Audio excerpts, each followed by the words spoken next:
Okay, so I've been seeing a lot of content these days about what works in a real fight or what works in a street fight. And before I go on, I might be adjusting the brightness of this camera depending on the situation. Like these buildings are really kind of making the video dark a little bit, but whatever. All right, so this video is inspired by a particular video I saw from a content creator, and he's actually from the red pill manosphere space of content creating, and he was encouraging guys to learn a self-defense because every man should know how to defend themselves and this and that, right? And he was basically saying every guy should learn how to box. And then he referenced the UFC. He was like, if you look at the UFC, most of the fighters that do the best are the fighters that box. So that's what he was saying. And he pretty much used the same argument everybody who hates grappling uses to shut down grappling. He basically said, in a street fight, you don't want to be rolling around on the ground and people can jump in and kick you. And, the same old argument people that don't respect grappling use. And I want to say this. First of all, you can tell that guy does not watch MMA at all, let alone UFC, because the boxers typically do not do the best in the UFC or MMA. Kickboxers do the best. Muay Thai fighters typically do the best in terms of striking. And even those guys, they only do good if they have really good grappling or sufficient enough grappling. And they have sufficient enough grappling, or they're fighting other strikers who really don't know how to grapple. But the point is, boxers typically do not do the best, especially if they don't have a lick of grappling under their belt. And that guy's silly. And I want to say this, there again, it's this whole debate about what works in a street fight. I want to say this, it's a silly question because it all works in a street fight. Everything works in a street fight. Grappling works, it's jiu-jitsu, wrestling, yes, even boxing, kickboxing, Muay Thai, so I don't even understand why this is a debate. If you're a martial artist, there's a difference. I always say this is the difference between fighters and martial artists. Fighters, they just want to see people stand and bang, whereas martial artists, they value martial arts in its entirety, kind of ties into Bruce Lee's philosophy of be like water. So they appreciate striking, they appreciate grappling. And so again, like I said, it's a silly debate. It's like, why would you, I always look at it like this, I want to know it all. I want to know everything, so let's go back to this scenario about street fights. They always say you can get kicked on the ground and people can jump in and stomp you. How about this? What if you're in a situation where nobody's around to help? Because a lot of times these guys who say this, they're just thinking about scenarios that cater to their strengths, or serve their biases. Like if you hate grappling, you're just going to think about the scenarios that make striking look better. So you're going to always think about scenarios where people jump in. Well, guess what? Everybody is not going to jump in, especially nowadays. A lot of people just sit there and watch you get stomped out and stuff. And if you're not around with your posse or whatever, then what? Like, what if somebody takes you down and there's nobody there to jump in? Then what? What are you going to do? You're shit out of luck. That's what's up. That's what's going to go down. Now, obviously, like take a scenario, like say for instance, if you're in a prison riot or something, a yard riot, obviously you don't want to be rolling around on the goddamn ground.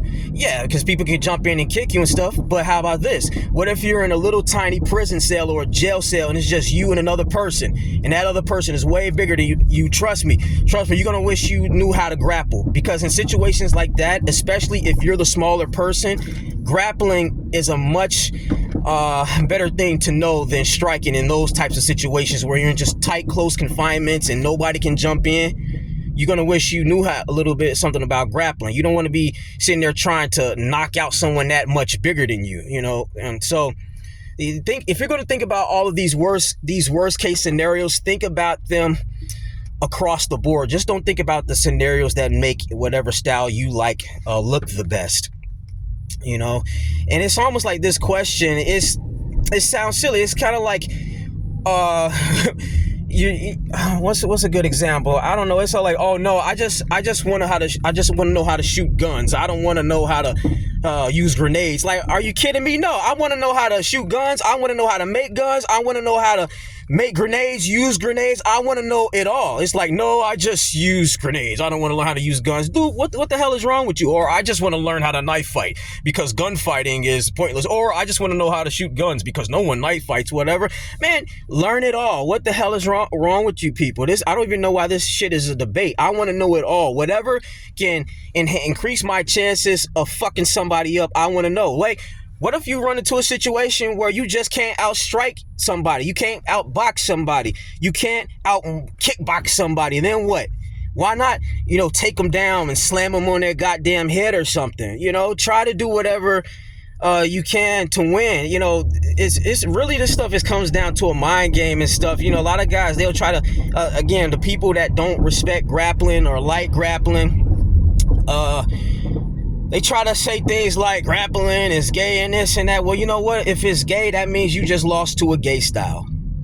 If grappling is gay and you end up getting body slammed and manhandled and you like a girl in somebody's hands, then what does that mean? You just lost to a gay style.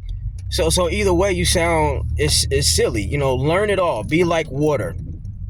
That's all I want to say. Don't limit yourself. Learn everything, value knowledge across the board. That way you'll be prepared for whatever comes your way. You'll be able to adapt.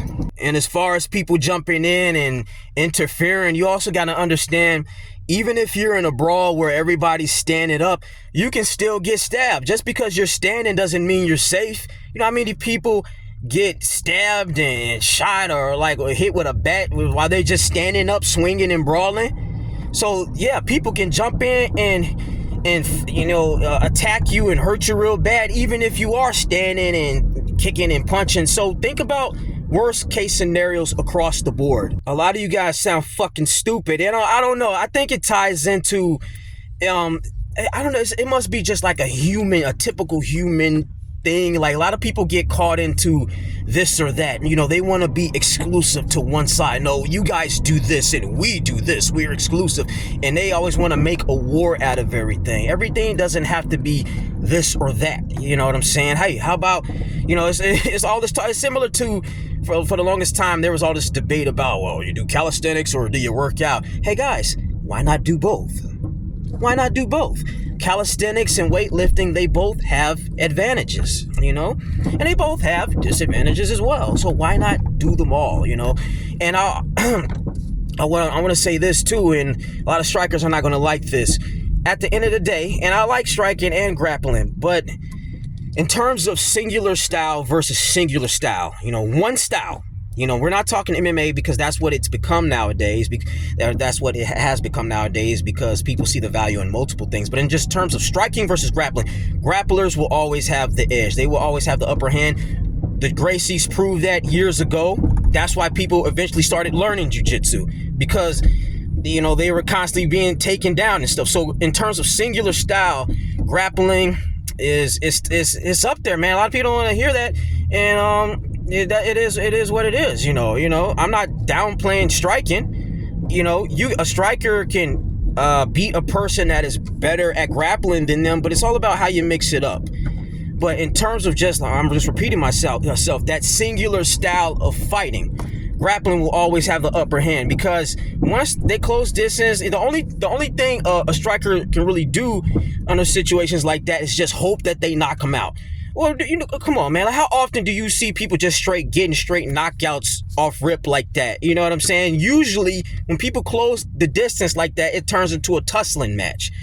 And if you don't know how to tussle and wrestle, what? Okay, you can strike, you can throw hands, you can kick, but yeah, you get one point. I would actually love to see an event hosted where they take lots of fighters, maybe 20 fighters, just 20 pure strikers versus 20 pure grapplers, right? And when I say pure, I'm talking guys that don't know anything about the opposite style. Make them fight each other and see who wins. I guarantee you more grapplers are going to win than the other way around. I guarantee you, because striking can only